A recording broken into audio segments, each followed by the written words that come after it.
So hi friends, welcome to our channel. Friends, మనకి government of India కింద పనిచేస్తున్నటువంటి యొక్క ప్రభుత్వ సంస్థ నుంచి పర్మనెంట్ జూనియర్ అసిస్టెంట్ లెవెల్ జాబ్స్కి సంబంధించి ఈ యొక్క జాబ్ నోటిఫికేషన్ అనేది రిలీజ్ చేయడం జరిగింది. ఈ యొక్క పోస్ట్కి సెలెక్ట్ అయినటువంటి క్యాండిడేట్స్కి మంత్లీ వచ్చేసరికి 51,000 వరకు కూడా మంత్లీ శాలరీ అనేది రావడం జరుగుతుంది గైస్.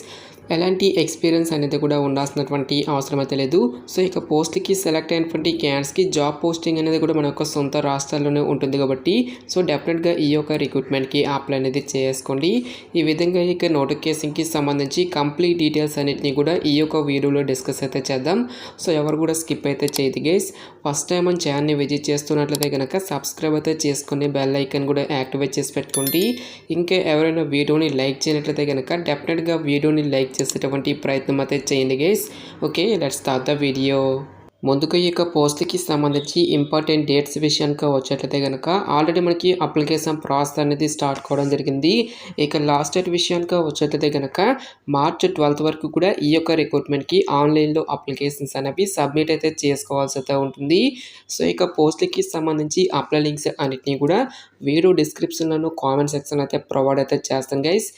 సో ఇక పోస్ట్లకి సంబంధించి ఆన్లైన్ రిటర్న్ ఎగ్జామినేషన్ అనేది మనకి ఏప్రిల్లో కండక్ట్ చేస్తాము అని చెప్పేసి ఇక్కడ మనకి టెంటేటివ్ డేట్ షెడ్యూల్ అనేది కూడా నోటిఫికేషన్లో క్లియర్గా ఇవ్వడం జరిగింది. నెక్స్ట్ ఈ యొక్క వేకెన్సీస్కి ఎవరెవరు అప్లై చేసుకోవచ్చు అని చూసుకున్నట్లయితే కనుక a candidate must be a citizen of India అని చెప్పేసి ఇక్కడ మనకి ఎలిజిబిలిటీ క్రైటీరియాలోనే క్లియర్గా ఇవ్వడం జరిగింది కాబట్టి సో మీరు ఏ స్టేట్కి చెందిన వారైనా సరే ఈ యొక్క జాబ్స్కి అప్లై అనేది చేసుకోవచ్చు గైస్. సో మీరు ఆంధ్ర అయినా తెలంగాణ అయినా ఈ విధంగా మీరు ఏ స్టేట్కి చెందిన వారైనా సరే both male and female candidates ఇద్దరికి కూడా అప్లై చేసుకోవడానికి ఛాన్స్ అనేది కల్పిస్తూ ఉన్నారు. సో ఇక నోటిఫికేషన్ ద్వారా భర్తీ చేసినటువంటి ఈ యొక్క పోస్ట్కి సంబంధించి అప్లై చేసుకోవడానికి మీకు ఉండాల్సినటువంటి ఏజ్ లిమిట్ విషయానికి వచ్చేటైతే కనుక మార్చ్ 1, 2025 నాటికి మీకు మినిమం ఏజ్ అనేది 20 ఇయర్స్ అయితే కంప్లీట్ అయి ఉండాలి. జనరల్ అభ్యర్థులు వచ్చేసరికి 25 ఇయర్స్ వరకు కూడా అప్లై అనేది చేసుకోవచ్చు. నెక్స్ట్ మనకి క్యాస్ట్ వరకు కూడా ఏజ్ రిలాక్సేషన్స్ అనేవి ఉంటాయి కాబట్టి ఓబీసీ క్యాండిడేట్స్ వచ్చేసరికి 28 ఇయర్స్ వరకు, ఎస్సీ ఎస్టీ క్యాండిడేట్స్ వచ్చేసరికి 30 ఇయర్స్ వరకు, నెక్స్ట్ పీడబ్ల్యూడీ క్యాండిడేట్స్ వచ్చేసరికి 35 ఇయర్స్ వరకు కూడా అప్లై చేసుకోవడానికి ఛాన్స్ అనేది కల్పిస్తూ ఉన్నారు. సో పోస్టుల వరకు వేకెన్సీస్కి సంబంధించిన డీటెయిల్స్ కనుక చూసుకున్నట్లయితే కనుక ఈ యొక్క నోటిఫికేషన్ ద్వారా మనకి టోటల్గా 650 వేకెన్సీస్ని అయితే రిక్రూట్మెంట్ అనేది చేయడం జరుగుతుంది గైస్. సో ఇక్కడ మనకి ఏ క్యాస్ట్ వరకు ఎన్ని వేకెన్సీ అనేవి కేటాయించినటువంటి డీటెయిల్స్ని కూడా మనకి ఇక్కడ నోటిఫికేషన్లో ఇవ్వడం జరిగింది. అన్ని క్యాస్ట్ల వరకు కూడా వేకెన్సీ అనేవి కేటాయించడం జరిగింది గైస్. లైక్ మనకి general, SC, ST, OBC, economically weaker సెక్షన్తో పాటుగా ఇంక్లూడింగ్ మనకి పీడబ్ల్యూడీ క్యాండిడేట్స్కి కూడా మనకి సపరేట్గా వేకెన్సీ అనేవి కేటాయించడం జరిగింది. నెక్స్ట్ మనకి ఓపెన్ కేటగిరీలో కూడా ఎక్కువ వేకెన్సీ అనేవి కేటాయించారు కాబట్టి ఈ యొక్క విభాగంలో ఉన్నటువంటి పోస్టులకి మీరు ఏ క్యాస్ట్కి చెందిన వారైనా సరే అప్లై అనేది చేసుకోవచ్చు. సో ఇక నోటిఫికేషన్ ద్వారా భర్తీ చేసినటువంటి ఈ యొక్క జూనియర్ అసిస్టెంట్ లెవెల్ జాబ్స్కి సంబంధించి అప్లై చేసుకోవడానికి మీకు ఉండాల్సినటువంటి ఎసెన్షియల్ ఎడ్యుకేషనల్ క్వాలిఫికేషన్ విద్యా అర్హత విషయానికి వచ్చేట్లయితే కనుక candidates should be graduate from any discipline from a recognized university అని చెప్పేసి మెన్షన్ చేయడం జరిగింది. సో మరి ఏదైనా ఒక విభాగంలో బ్యాచిలర్స్ డిగ్రీ అనేది కంప్లీట్ చేస్తే సరిపోతుంది గైస్. ఈ యొక్క జాబ్స్కి మనము అప్లై అనేది చేసుకోవచ్చు. సో మీరు బీటెక్ చేసినా, బీఫార్మసీ చేసినా, బీఎస్సీ చేసినా సరే ఈ యొక్క జాబ్స్కి అప్లై అనేది చేసుకోవచ్చు. ఎలాంటి ఎక్స్పీరియన్స్ కానీ ఎలాంటి ఎక్స్ట్రా సర్టిఫికేట్స్ అంటూ కూడా మనకి ఏమీ కూడా ఉండాల్సినటువంటి అవసరం అయితే లేదు గైస్. నెక్స్ట్ మనకి కంప్యూటర్స్కి సంబంధించిన నాలెడ్జ్తో పాటుగా సో మీరు ఏ స్టేట్కి అయితే అప్లై చేస్తున్నారో ఒక స్టేట్కి సంబంధించిన రీజనల్ లాంగ్వేజ్ అనేది మీకు రావాలి అని చెప్పేసి ఇక్కడ మనకి రిక్రూట్మెంట్ నోటిఫికేషన్లోనే క్లియర్గా ఇవ్వడం జరిగింది. నెక్స్ట్ ఈ యొక్క పోస్ట్కి సంబంధించి అప్లికేషన్ ప్రాసెస్ విషయానికి వచ్చేట్లయితే కనుక ఓన్లీ ఆన్లైన్లోనే అప్లై చేసుకోవాల్సి అయితే ఉంటుంది. అప్లికేషన్ ఫీజుకి సంబంధించిన డీటెయిల్స్ కనుక చూసుకున్నట్లయితే కనుక ఎస్సీ, ఎస్టీ, పీడబ్ల్యూడీ క్యాండిడేట్స్ ఎవరైతే ఉంటారో ఈ యొక్క క్యాండిడేట్స్ వచ్చేసరికి ఓన్లీ 250 రూపీస్ అప్లికేషన్ ఫీజు అనేది పే చేస్తే సరిపోతుంది. ఎస్సీ, ఎస్టీ, పీడబ్ల్యూడీ క్యాండిడేట్స్ కాకుండా రిమైనింగ్ కేటగిరీకి చెందినటువంటి క్యాండిడేట్స్ అందరూ కూడా 1050 రూపీస్ అప్లికేషన్ ఫీజు అనేటువంటి దాన్ని ఆన్లైన్లో పే చేయాల్సి అయితే ఉంటుంది. ఫైనల్గా ఈ యొక్క పోస్ట్కి సంబంధించి సెలక్షన్ ప్రాసెస్ అనేది ఏ విధంగా ఉంటుంది అని చూసుకున్నట్లయితే కనుక కేవలం మనకి ఒకే ఒక రిటర్న్ ఎగ్జామినేషన్ ద్వారా ఈ యొక్క వేకెన్సీస్కి ఎంపిక అనేది చేయడం జరుగుతుంది. ఎటువంటి ప్రిలిమ్స్ కానీ మెయిన్స్ అంటూ కూడా మనకి ఏమీ కూడా కండక్ట్ అయితే చేయరు guys. Only single CBT examination ద్వారా ఈ యొక్క వేకెన్సీస్కి ఎంపిక అనేది చేయడం జరుగుతుంది. సో ఇక పోస్ట్‌కి సంబంధించి అక్కడ మనకి డీటెయిల్‌గా సిలబస్ అనేది కూడా ఇవ్వడం జరిగింది. టాపిక్స్ కనుక చూసుకున్నట్లయితే గనక logical reasoning, data analysis and interpretation నుంచి టోటల్‌గా మనకి 60 క్వెషన్స్ అనేవి అడగడం జరుగుతుంది. 60 మార్క్స్. నెక్స్ట్ మనకి ఇంగ్లీష్ లాంగ్వేజ్ నుంచి 40 క్వెషన్స్, క్వాంటిటేటివ్ యాప్టిట్యూడ్ నుంచి 40 questions, general or economy, banking awareness నుంచి రిలేటెడ్‌గా మనకి 60 మల్టిపుల్ చాయిస్ క్వెషన్స్ అనేవి అడగడం జరుగుతుంది. సో ఇక్కడ మనకి ప్రతి ఒక్క టెస్ట్‌కి సంబంధించి డీటెయిల్‌గా సెక్షనల్ టైమింగ్ అనేది మనకి ఇక్కడ ఇవ్వడం జరిగింది. ఈచ్ వన్ కరెక్ట్ ఆన్సర్‌కి ఇక్కడ మనకి 1 మార్క్ అనేది కేటాయిస్తారు. ప్రతి రాంగ్ ఆన్సర్‌కి కూడా మనకి 1/4 నెగెటివ్ మార్కింగ్ అనేది కూడా ఉంటుంది గైస్.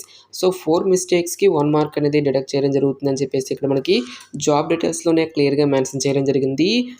టోటల్‌గా మనకి 120 మినిట్స్ పాటు కూడా మనకి ఈ యొక్క ఎగ్జామినేషన్ అనేది కండక్ట్ చేయడం జరుగుతుంది. సో ఎవరైతే ఇక రిటన్ ఎగ్జామినేషన్‌ని క్లియర్ చేసినటువంటి క్యాండిడేట్స్‌కి ఫర్దర్‌గా మనకి ఇంటర్వ్యూ అనేది కూడా కండక్ట్ చేయడం జరుగుతుంది. సో ఇక ఇంటర్వ్యూ అనేది కూడా మనకి టోటల్‌గా 100 మార్క్స్‌కి అయితే కండక్ట్ చేయడం జరుగుతుందని చెప్పేసి ఇక్కడ మనకి జాబ్ డీటెయిల్స్‌లోనే క్లియర్‌గా ఇవ్వడం జరిగింది. నెక్స్ట్ ఎగ్జామినేషన్ సెంటర్స్‌కి సంబంధించినటువంటి డీటెయిల్స్ కనుక చూసుకున్నట్లయితే గనక ఆంధ్రప్రదేశ్ అభ్యర్థులకు వచ్చేసరికి చీరాల, చిత్తూరు, ఏలూరు, కడప, కాకినాడ, కర్నూలు, నెల్లూరు, ఒంగోలు, రాజమండ్రి, శ్రీకాకుళం, తిరుపతి, విజయవాడ, గుంటూరు, విశాఖపట్నం, విజయనగరం అనేటువంటి ఈ యొక్క పర్టికులర్ లొకేషన్స్‌లో మనకి ఎగ్జామినేషన్స్ అనేవి కండక్ట్ చేయడం జరుగుతుంది. నెక్స్ట్ తెలంగాణ అభ్యర్థులకు వచ్చేసరికి హైదరాబాద్, కరీంనగర్, ఖమ్మం, వరంగల్ అనేటువంటి ఈ యొక్క లొకేషన్స్‌లో మనకి ఎగ్జామినేషన్స్ అనేవి కండక్ట్ చేయడం జరుగుతుంది. ఫైనల్‌గా ఈ యొక్క పోస్ట్‌లకి సెలెక్ట్ అయినటువంటి క్యాండిడేట్స్‌కి పీజీడీపీఎఫ్ అనేటువంటి ఈ యొక్క కోర్స్ అనేది మనకి ప్రొవైడ్ చేయడం జరుగుతుంది. సో పీజీడీపీఎఫ్ అంటే post graduate diploma in banking and finance అని చెప్పేసి ఇక్కడ మనకి 1 ఇయర్ పాటు కూడా మనకు ఒక కోర్స్ అనేది మనకి ప్రొవైడ్ చేయడం జరుగుతుంది. సో ఈ యొక్క కోర్స్‌లో మనకి 6 మంత్స్ వచ్చేసరికి క్లాస్ రూమ్ స్టడీసు, 2 మంత్స్ వచ్చేసరికి మనకి ఇంటర్న్‌షిప్‌తో పాటుగా 4 మంత్స్ వచ్చేసరికి మనకి ఆన్ జాబ్ ట్రైనింగ్ అనేది మనకి ఇవ్వడం జరుగుతుంది. సో ఎవరైతే ఇక 1 ఇయర్ సక్సెస్ఫుల్‌గా ఈ యొక్క ట్రైనింగ్ అనేది కంప్లీట్ చేసినటువంటి క్యాండిడేట్స్‌కి ఇదే సంస్థలో మీకు పర్మనెంట్ జాబ్ అనేది ఇవ్వడం జరుగుతుంది గైస్ ఇక్కడ మనకి పీజీడీపీఎఫ్ అనేటువంటి కోర్సులో భాగంగా సమ్ అమౌంట్ అనేది కూడా మనం పే చేయాల్సి అయితే ఉంటుంది గైస్. సో ఇక అమౌంట్ అనేది ఎందుకు పే చేయాలి అని చూసుకున్నట్టయితే కనుక సో ఇక ట్రైనింగ్ పీరియడ్లో మనకి వాళ్ళే ఫ్రీగా మనకి అకామిడేషన్‌తో పాటుగా లాడ్జింగ్, బోర్డింగ్ ఈ విధంగా మనకి చాలా రకాల అలవెన్సెస్ అనేవి మనకి ప్రొవైడ్ చేయడం జరుగుతుంది కాబట్టి సో అందుకు ఇక అమౌంట్ అనేది మనం పే చేయాల్సి అయితే ఉంటుంది. సో ఇక అమౌంట్ అనేది మనకి ఎడ్యుకేషన్ లోన్ ద్వారా మనం కంప్లీట్ చేయొచ్చు. లేదంటే మనకి స్టే ఫండ్ రూపంలో ఇచ్చేటువంటి ఈ యొక్క అమౌంట్ ద్వారా కూడా మనము ఈ యొక్క అమౌంట్ అనేది పే చేసుకోవడానికి ఛాన్స్ అనేది కల్పిస్తూ ఉన్నారు. సో ఫస్ట్ 6 మంత్స్‌లో వచ్చేసరికి మనకి స్టే ఫండ్ రూపంలో 5,000 రూపీస్ పర్ మంత్ శాలరీగా మనకి పే చేయడం జరుగుతుంది గైస్. మిగిలినటువంటి ఈ యొక్క 2 మంత్స్‌లో మనకి 50,000 వరకు కూడా మంత్లీ స్టే ఫండ్ అనేది మనకి పే చేయడం జరుగుతుంది. సో ఇక ట్రైనింగ్‌తో పాటుగా ఇంటర్న్‌షిప్ కంప్లీట్ చేసినటువంటి క్యాండిడేట్స్‌కి ఫర్దర్‌గా మనకి కంపెనీ యొక్క రిక్వైర్మెంట్స్‌ని బట్టి మీ సొంత రాష్ట్రాల్లో కానీ లేదంటే మీకు సొంత రాష్ట్రాలకి దగ్గరలోనే మనకి జాబ్ పోస్టింగ్ అనేది ఇవ్వడం జరుగుతుంది కాబట్టి సో డెఫినెట్‌గా ఈ యొక్క రిక్రూట్మెంట్‌కి అప్లై అనేది చేసుకోండి. సో ఇక పోస్ట్‌కి సెలెక్ట్ అయినటువంటి క్యాండిడేట్స్‌కి ఇక్కడ మనకి పే స్కేల్ అనేది కూడా ఇవ్వడం జరిగింది. 6.14 lakhs to 6.50 lakhs వరకు కూడా పర్ యానమ్ సాలరీ ప్యాకేజ్ అనేది వీళ్ళైతే ఆఫర్ అనేది చేయడం జరుగుతుంది గైస్. సో మంత్లీ క్యాలిక్యులేట్ చేసుకున్నట్లయితే కనుక దాదాపుగా మనకి 51,000 వరకు కూడా మంత్లీ సాలరీ అనేది రావడం జరుగుతుంది. సో ఇక జాబ్ నోటిఫికేషన్ అనేది మనకి ఎక్కడి నుంచి వచ్చింది అని చూసుకున్నట్లయితే కనుక సో ఐడిబిఐ బ్యాంక్ నుంచి అఫీషియల్‌గా రిలీజ్ అయినటువంటి ఈ యొక్క పర్మనెంట్ జూనియర్ అసిస్టెంట్ లెవెల్ జాబ్స్‌కి సంబంధించినటువంటి job notification details interest eligible candidates డెఫినెట్‌గా ఈ యొక్క రిక్రూట్మెంట్‌కి అప్లై అనేది చేసుకోండి. నెక్స్ట్ ఈ యొక్క నోటిఫికేషన్‌కి సంబంధించినటువంటి లింక్స్ అన్నిటిని కూడా వీడియో డిస్క్రిప్షన్‌లోను కామెంట్ సెక్షన్‌లో అయితే ప్రొవైడ్ అయితే చేస్తాను గైస్. ఇంకా ఈ యొక్క నోటిఫికేషన్‌కి సంబంధించి మీకు ఎటువంటి డౌట్స్ వచ్చినా సరే నాకు కామెంట్ సెక్షన్‌లో కామెంట్ అయితే చేయండి. ఇటువంటి మరిన్ని జాబ్ అప్డేట్స్ కోసం మన ఛానల్‌ని సబ్స్క్రైబ్ చేసుకొని బెల్ ఐకాన్ కూడా యాక్టివేట్ చేసి పెట్టుకోండి. సో ఇది ఫ్రెండ్స్ ఇవాల్టి వీడియో. రేపు మరొక మంచి జాబ్ అప్డేట్‌తో మళ్ళీ మీ ముందుకు రావడం జరుగుతుంది. Thanks for watching this video.